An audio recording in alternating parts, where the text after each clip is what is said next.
Good morning, everyone. It's May the 17th, 2025. As you can see from the title, today I'll be putting up another video on the supportive housing. Now, I've talked to you previously on this particular building that has just gone up for supportive housing, and I've been talking over a certain amount of time, and quite an amount of time, of how long it's been taking to put up this building in the first place. And this is Shepherds of Good Hope. The community here has been watching how long it's been taking up this building, and of course there's been questions on it now. And of course they just had the big opening last weekend, just before last weekend actually. And I remember when they advertised that they were going to be putting up this building, and of course what they do is as normal, they've got to consult with the people in the area and that. So those letters went out in probably, I think, about the fall of 2018 into 2019. We knew about this building that they were going to build right beside the shelter at the Shepherds of Good Hope. So there was a lot of questions then, because we were right in the, this was just prior to the pandemic, of course. So they consulted, and then they started, and then I watched the progress, which was kind of on and off, because of course 2020, by the time they got it started, we had the lockdowns and of course the pandemic, so it was kind of on and off. So it was kind of understandable why it took a little while to get through the pandemic towards getting this building built. And it wasn't just a simple foundation; they had to blast it out because we were in rock and that. So we were wondering, like, it took months there just to dig out the foundation as well for this building.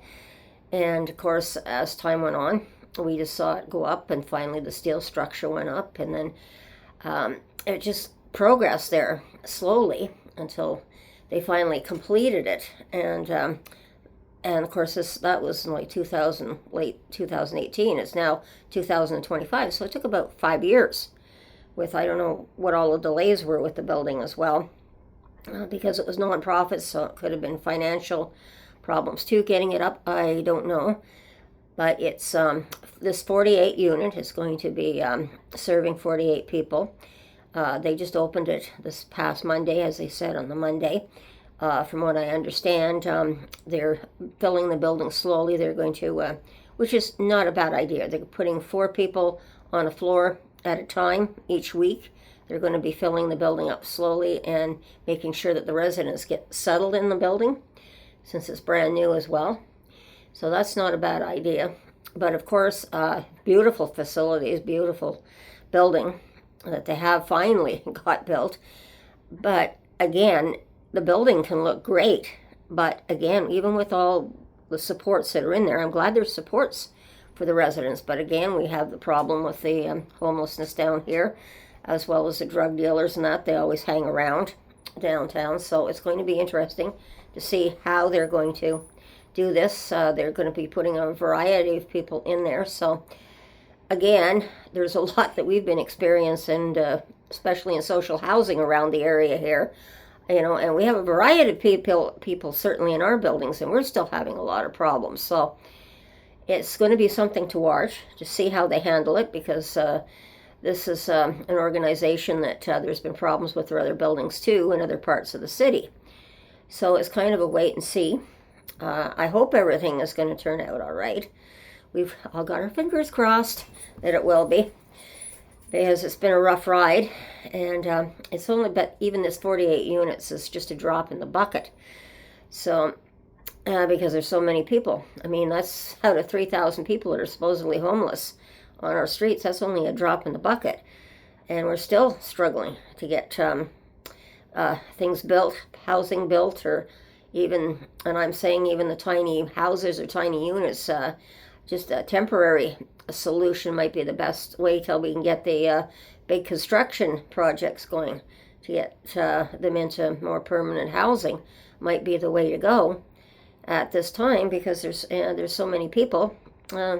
Just every time I turn around, I'm seeing new people on the streets all the time, and people are saying, well, who's that person? Never seen them before. And the people that prior to the pandemic, of course, that I used to see regularly on the streets are no longer on the streets, that's for certain. And it's just constant sort of a changeover, and it's putting a lot of strain on the residents for certain. Definitely our system, our supports and that. So it's kind of a wait and see, and we're just progressing slowly, but at least things are still progressing. At least it's a tiny step forward, and every tiny step forward, even if it's like I've talked before, a 10 unit or 10 people in a house or 20 people in a house, whatever, for supportive housing. That's going to help at least. It's just a drop in the bucket, but it's going to be the big things. Now, the federal government's almost back to Parliament there very shortly at the end of the month, and that's only going to be a short time in Parliament too, because we have the summer break is coming up as well, and for both the schools and the government and everything else. So it's going to be an interesting summer. See how this is going to go again. So everyone's got our fingers crossed. We're hoping everything works out okay.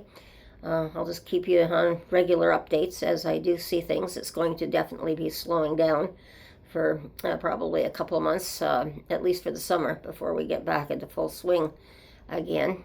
So everyone just be aware of your surroundings, and that's the important thing that I wanted to talk about again is, be yourself. Definitely don't be afraid, but sometimes you have to confront these people too, and I'm going to talk about that in another video a little bit later, what personally happened to me as well. So I'm going to just end it here, a short video today. So everyone, take care, have a great day, be safe and watch your surroundings, and we'll talk again soon. Bye-bye.